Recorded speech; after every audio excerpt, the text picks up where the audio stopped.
First of all court సంగతి జూస్తే, నాకు టీనేజ్ లవ్ స్టోరీస్ అంటే నచ్చవు. ఈ 'కొత్త బంగారు లోకం' గాని, 'ఉప్పెన' గాని ఇలాంటి లవ్ స్టోరీస్ నాకెందుకో చాలా చిరాకుగుంటాయి.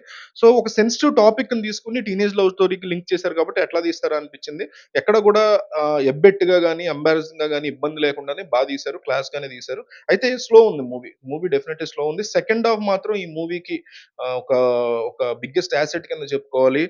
Especially performances. మీకు డైరెక్టర్ తీసుకున్న ప్రతి క్యాస్ట్‌లో ప్రతి నటుడు, నటి ప్రతి ఒక్కళ్ళతో గూడా ఫైనెస్ట్ పెర్ఫార్మన్సెస్ ఇప్పిచ్చాడు. అసలు పిండి తీసుకున్నాడు అనిపిచ్చింది. చాలా బాగా ఒక్కొక్కళ్ళు పెర్ఫార్మ్ చేశారు. ఎస్పెషల్లీ కోర్ట్ రూమ్ సీన్స్ అయితే తెలుగు సినిమా హిస్టరీలో ఇట్లాంటి మంచి కోర్ట్ రూమ్ సీన్స్ ఎవరు రాయలేదని చెప్పుకోవాలి. అంటే మనకి కోర్ట్ రూమ్ సీన్సే చాలా తక్కువ గదా! సో, కోర్ట్ రూమ్ డ్రామాని తెలుగులో ఒక మంచి దాంతో నాని తీసుకొచ్చాడని చెప్పుకోవచ్చు. మూవీ గూడా కమర్షియల్‌గా బ్రేక్ ఈవెన్ అయ్యేలానే ఉంది. మన డే వన్ కూడా రివ్యూ చెప్పాను దీని గురించి. బావుంది. మూవీ రికమెండెడ్ అని చెప్పుకోవచ్చు. కాస్త స్లో పేస్‌ని గనక మీరు పేషెంట్‌గా నేను ఓకే. స్లో పేస్ మూవీస్ అయినా నాకు ఓకే అనుకుంటే డెఫినైట్‌లీ ఈ వీకెండ్‌కి 'కోర్ట్' ఎంజాయ్ చేయండి. 'కోర్ట్‌ని' మీరు ప్రిఫర్ చేయండి. రెండోది 'దిల్‌రుబా'. 'దిల్‌రుబా' మూవీ మీకు లాస్ట్ వీక్ వచ్చినటువంటి 'లైలా' ఎట్లా ఉంది అదెంతైతే చిరాకు తెప్పించిందో ఇది గూడా ఇంకొంచెం బెటర్ ఏమో తప్ప ఇది గూడా చాలా చిరాకు తెప్పించింది. ఒక కమర్షియల్ డ్రామా అంటే స్టార్టింగ్‌లో మంచి పాయింట్ తీసుకున్నాడురా! భలే పాయింట్ తీసుకున్నాడురా అనిపించింది. ఆ పాయింట్‌ని ఎగ్జిక్యూట్ చేయడంలో కంప్లీట్‌గా డిజాస్ట్రస్‌గా ఫెయిల్ అయ్యాడు.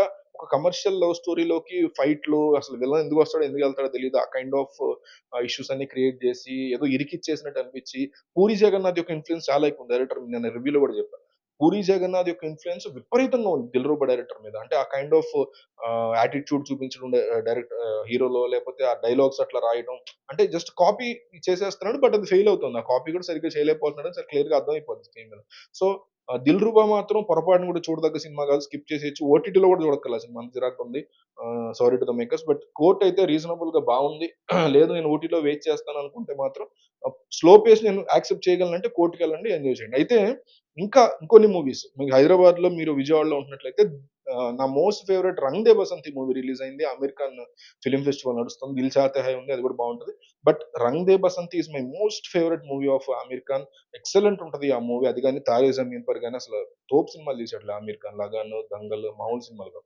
So 'Rang De Basanti' what a music అసలు 'రెహమాన్' మ్యూజిక్ కోసం ఆ సినిమాని ఎగబడి చూడొచ్చు.